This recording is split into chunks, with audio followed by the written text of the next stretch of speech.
तो निश्चय ही आपको अपने मानव जीवन के उद्देश्यों के बारे में पता चलेगा कि आखिर मनुष्य शरीर हमको क्यों मिला, क्या इसका उद्देश्य है, मरने के बाद हम लोग कहाँ जाएंगे, हमारे नात रिश्तेदार कहाँ जाएंगे और कैसे इनकी जीवात्मा का कल्याण होगा। इन सभी प्रश्नों की जानकारी आपको सत्संग के माध्यम से प्राप्त होगी।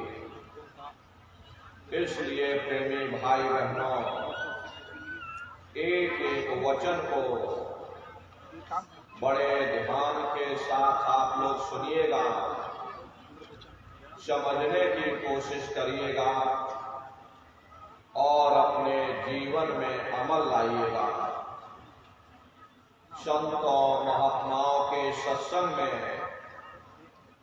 कभी किसी जात और बिरादरी,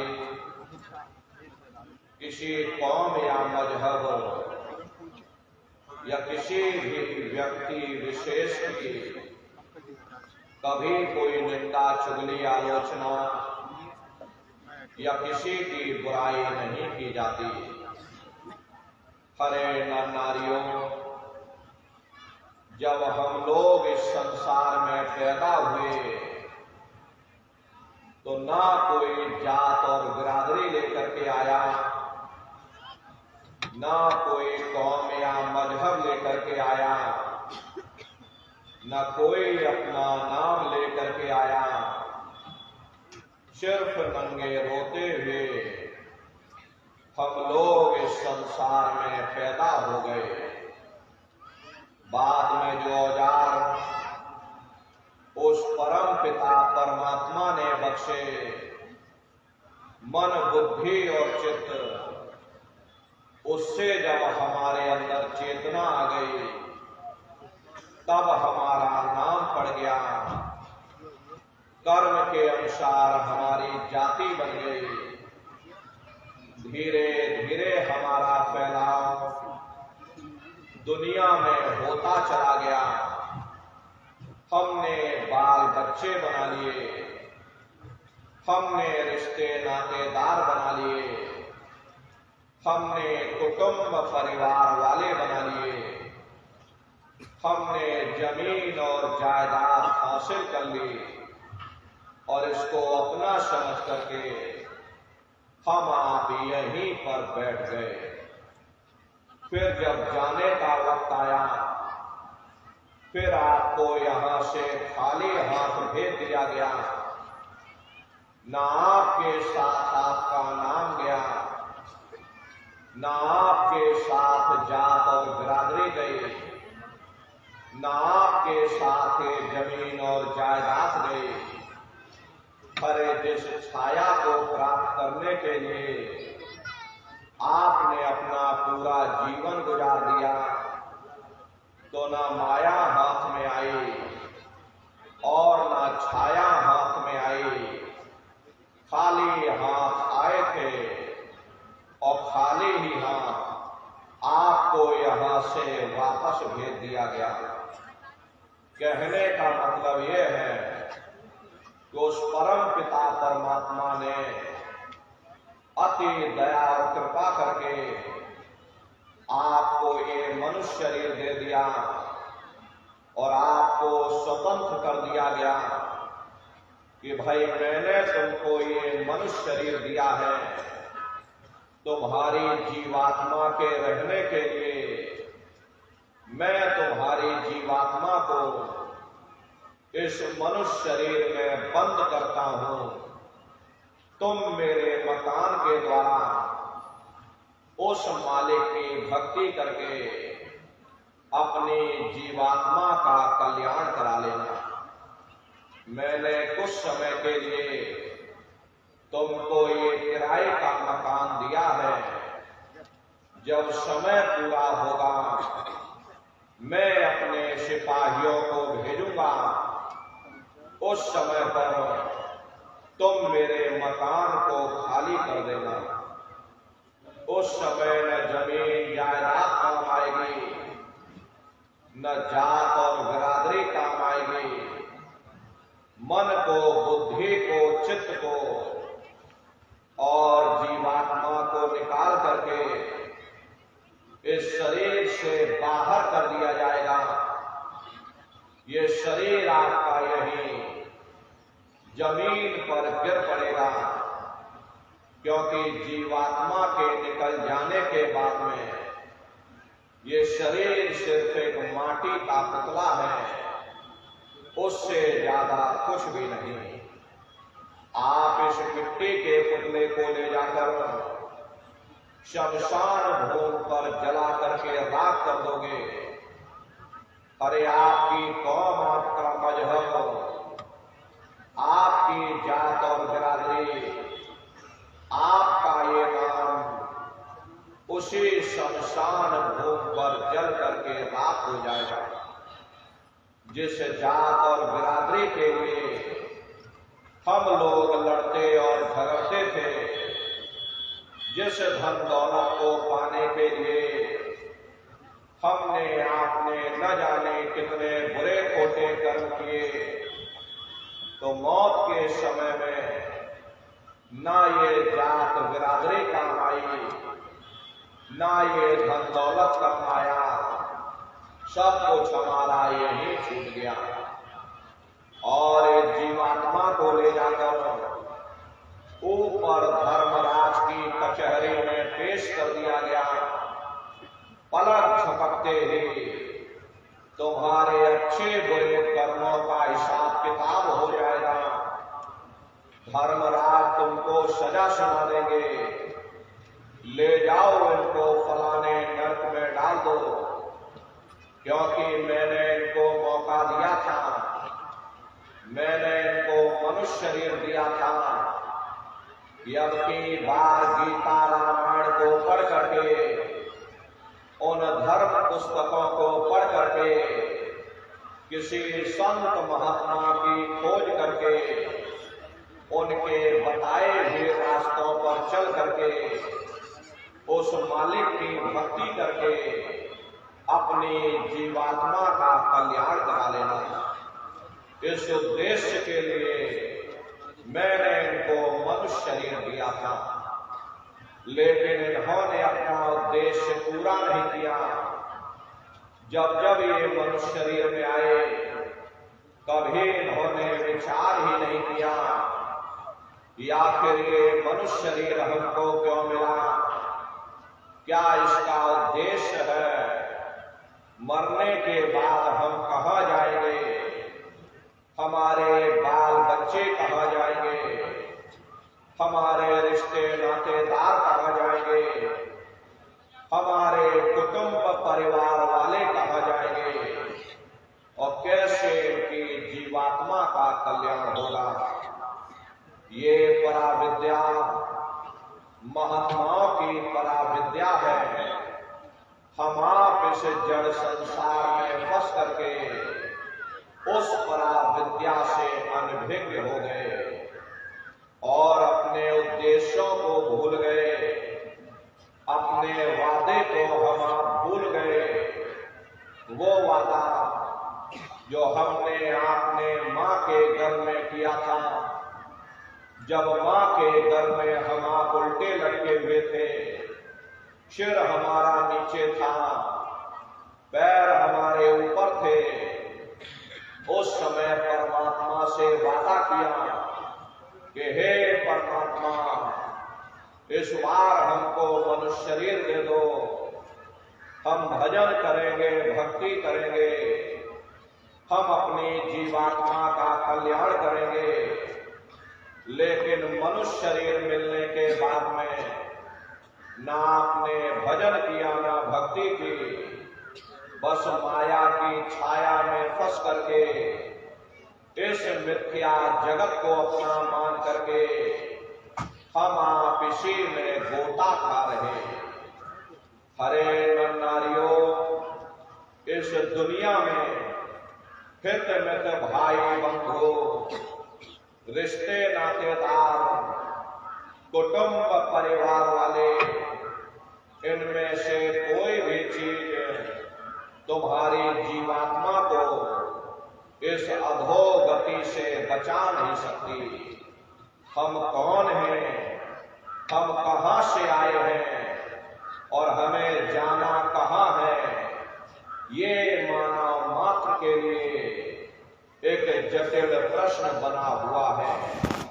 इस प्रश्न का हल तब तक नहीं होगा जब तक इस धरा भूमि पर कोई संत महात्मा फकीर न मिल जाए। इसीलिए वह मालिक अति दया कृपा करके संतों महात्माओं को इस धरा धाम पर भेजते हैं। संत महात्मा फकीर यहाँ पर आकर के जीवों को समझाने की कोशिश करते कि भाई वो परमात्मा है, वो आपको मिलेगा, जीते जी मिलेगा, इसी मनुष्य शरीर में मिलेगा, इसी मनुष्य शरीर के अंदर जाकर के परमात्मा से मिलने का वह एकमात्र दरवाजा है। उस दरवाजे का भेद केवल संतों महात्माओं को ही प्राप्त है। ये दुनिया के लोग, दुनिया की आवाम, जनमानस भौतिकता के ज्ञान को पढ़ करके अहंकार में डूबे रहते हैं कि हमसे बड़ा कोई ज्ञानी नहीं। लेकिन उन बेचारों को नहीं मालूम कि जहां दुनिया का ज्ञान समाप्त होता है, उसी के सिर की चोटी से ये आध्यात्मवाद, आत्मा और परमात्मा का ये गूढ़ ज्ञान, रहस्य विज्ञान प्रारंभ होता। उस विज्ञान को पाने के लिए सबसे पहले यह जरूरी है कि पहले आप मानवतावादी बनो, मानव धर्म और मानव कर्म को अपनाओ। अरे मानव धर्म क्या है कि इंसान इंसान के काम आवे, एक दूसरे की निस्वार्थ भाव से सेवा करे, सत्य, दया, हिंसा, परोपकार आदि गुणों को अपने जीवन में उतार करके और किसी संत महात्मा की खोज करके उनके बताए हुए रास्तों पर चल करके उस मालिक की भक्ति करके अपनी जीवात्मा का कल्याण करा ले। यही इंसान का सबसे बड़ा मानव धर्म है। लेकिन आज इस कलिकाल में ये दुनिया की आवाम, जनमानस विषय विकारों में, शराबों और कबाबों में, मांस और मदिरा में सुख ढूंढने की कोशिश कर रही है। ये चरित्र पतन जैसे कार्यों को अपना करके ये आवाम जनमानस कैसे सुखी हो सकती? पहले अपने चरित्र जैसे धन को इकट्ठा करो, क्योंकि चरित्र ही सब कुछ है। चरित्र ही मानव धर्म की पूंजी है। जो इंसान अपने अखलाक ईमान को बरकरार रखता, वही इंसान चरित्रवान है।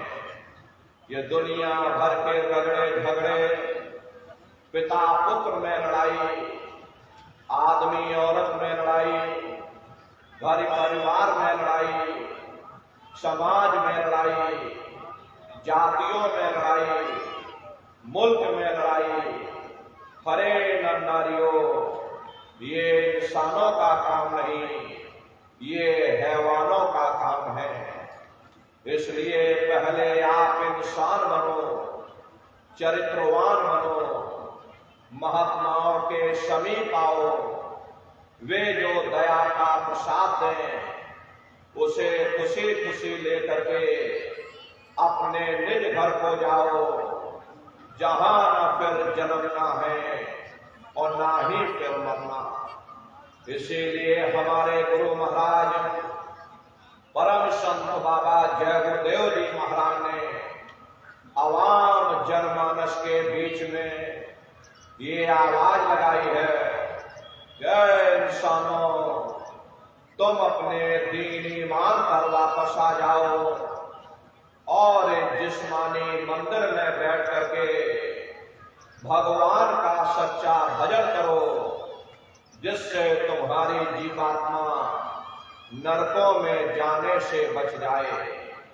अरे हम माने ना माने, लेकिन संत महात्मा त्रिकालदर्शी होते हैं, वे सब कुछ जानते हैं। अगर हम उनके वचनों को मान जाएंगे तो हम लोग बच जाएंगे, नहीं तो खाई और खंडक में जाकर गिर जाएंगे। इसीलिए अभी वक्त है उस मालिक से सच्ची प्रार्थना करने का, खुदा के सामने अपने गुनाहों की माफी मांगने का, धर्म मजहब के नाम पर लड़ने झगड़ने का नहीं, जात और बिरादरी के नाम पर लड़ने झगड़ने का नहीं। हमने बहुत लड़ लिया, बड़े बड़े झगड़े और फसादे की, बड़ी बड़ी नुक्ताचीनी की, सिवाय नफरत के हमको क्या मिला। नफरत की ऐसी ज्वाला जली जिसमें घर जल गया, परिवार जल गया, समाज जल गए, जातियां जल गई, अब सारा देश जल उठा। इसीलिए सारी मानवता बहुत थक गई। हर कोई ऐसी छांव चाहता है जहां उसे ठंडक मिले, शांति और सुकून मिले।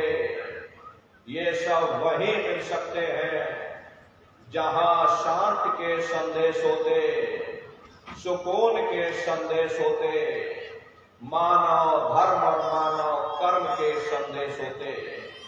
और ये संदेश केवल संत महात्मा फकीर देते हैं, जो समदर्शी होते हैं, जो समस्त जीवों के अंदर उस प्रभु के अंश को देखते। ऐसे समदर्शी उन महात्माओं की खोज करो। ये मत देखना कि महात्मा के जाति के हैं, महात्मा किस बिरादरी के हैं। हरे जातियां कर्म के अनुसार बनाई गई, जन्म के अनुसार नहीं। मनुष्य की एक ही जाति है, वो है मानव जाति। और इसी मानव जामे में बैठ करके हमें उस मालिक की भक्ति करनी है। हरे नर नारियों, सुपच जात के भंगी थे, रैदास जी जात के हरजन थे, मीराबाई जात की छत्राणी थी। अगर वे सब उस मालिक को प्राप्त कर सकते हैं तो आप भी उस मालिक को प्राप्त कर सकते हो। लेकिन बगैर महात्माओं के, बगैर मुर्शिद के कोई भी जीव इस संसार समुद्र से ना कोई पार हुआ और ना ही कोई हो सकता। ये समुद्र ऐसा है जिसके न इस किनारे का पता, न उस किनारे का पता कोई नहीं जान सकता। ये दुनिया कब बनी, कितनी बार प्रलय और महाप्रलय हो गई, लेकिन इतना जरूर मालूम है कि जिस दिन से दुनिया बनी है हम लोग यहीं पर भटका खा रहे। अगर इधर से हवा चली तो नैया हमारी उधर चली गई, और अगर उधर से हवा चल गई तो हमारी नैया डगमगाते हुए इधर चली गई। न जाने कितने युग और कल्प बीत गए, लेकिन हमारी ये नैया आज तक इस भवसागर से किनारे नहीं लगी। इसलिए नर नारियों, सौभाग्य से वक्त का इतना बड़ा वरदान आपको मिला, ये मानव तन आपको मिल गया। न जाने किस महात्मा की दया हो गई, न जाने कौन से जन्म जन्मांतरों के शुभ पुण्य कर्मोदय हो गए जो आपको ये मनुष्य शरीर मिल गया। अरे अब की बार मौका मिल गया है, समय रहते हुए अपनी जीवात्मा के कल्याण के लिए थोड़ा बहुत विचार करिएगा, वरना ये समय तुम्हारा निकलता चला जा रहा। अरे मिले न देह तुमको, बनाओ काज कुछ अपना और बचो मत आज जग में। 100 साल का स्वप्न है, अब आप कहोगे हम जाग रहे, परंतु प्रेमी भाई बहनों, ऐसा हरगिज नहीं है। जिस दिन मौत का वक्त आएगा, अरे आप रोगे, हाय हाय करके चिल्लाओगे कि हाय हमने सारी जिंदगी यूं ही स्वप्न में गुजार दी, जागने का समय तो अभी आया था, जो कुछ करना था भी करना था। लेकिन प्रेमी भाई बहनों, अब पछताए हो क्या जब चिड़िया चुग गई खेत। महात्मा प्रेम से जीवों को समझाते कि भाई देह और देश सब झूठा, भरम में काहे को खपना, ये घर बार हमारा अपना नहीं, अरे पराया देश है, ये सराय खाना है, ये मुसाफिर खाना है, ये शरीर भी तुम्हारा अपना नहीं, ये भी काल का पिंजरा है, किराए का मकान है, पराया मकान है। किसी को 40-50 साल के लिए मिला, किसी को 80-90-100 साल के लिए मिल गया। अरे जितने जितने श्वास उस मालिक ने बख्शे हैं, उसे भुगतने के बाद में हमें शरीर को यही छोड़ जाना। श्वास दुधारा नित्य ही जारी, एक दिन खाली चांद। हरे प्रेमी भाई बहनों, एक तालाब पानी से चाहे कितना भी क्यों ना भरा हो, आप एक छोटी सी नाली काट कर खोल दीजिए, तालाब में छोटा सा छेद कर दीजिए, तो सारा पानी ही तालाब से बाहर निकल जाएगा। ठीक उसी प्रकार से हमारा ये शरीर भी श्वासों का भंडार है। जब तक श्वासों का भंडार जारी है, हम दुनिया के काम काज में फंसे हुए, दुनिया के कारोबार में उलझे हुए, लेकिन जिस वक्त ये श्वासों का भंडार खाली होगा, अरे टेलीफोन खड़क जाएंगे, तार पहुंच जाएंगे, संदेश पहुंच जाएंगे, सब रिश्ते नातेदार, सब कुटुंब परिवार वाले, सब अड़ोस पड़ोस वाले मिनटों सेकंडों में इकट्ठा हो जाएंगे। अरे प्रेमी भाई बहनों, मामूली कष्ट नहीं होता, मौत के समय में घनघोर पीड़ा होती है। सहजो बाई ने उस पीड़ा को बयान किया कि सहजो मौती आईया, अंगे अंग दिया तोड़, और हिया जरे छाती फटे, उठे पीर घनघोर। गुरु महाराज सत्संग में फरमाते थे कि जैसे 1 लाख बिच्छू एक साथ हमारे जिस्म पर डंक मारे, उससे भी लाखों करोड़ों गुना ज्यादा मौत के समय में दर्द होता है। जब मृत्यु आती है तो किस तरह से प्राण निकलते, प्राणों के निकलने की क्या प्रक्रिया होती है, जरा उसे भी आप लोग समझ लीजिए। देखो प्रेमी भाई बहनों, जैसे संसार में महाप्रलय आती है, महाप्रलय के समय क्या होता, सबसे पहले पूरी पृथ्वी रह जाती है। ये पृथ्वी पानी में घुल करके और पानी बन जाती है। मानव सृष्टि की प्रलय एक बड़ी कयामत है और शरीर की प्रलय एक छोटी कयामत है।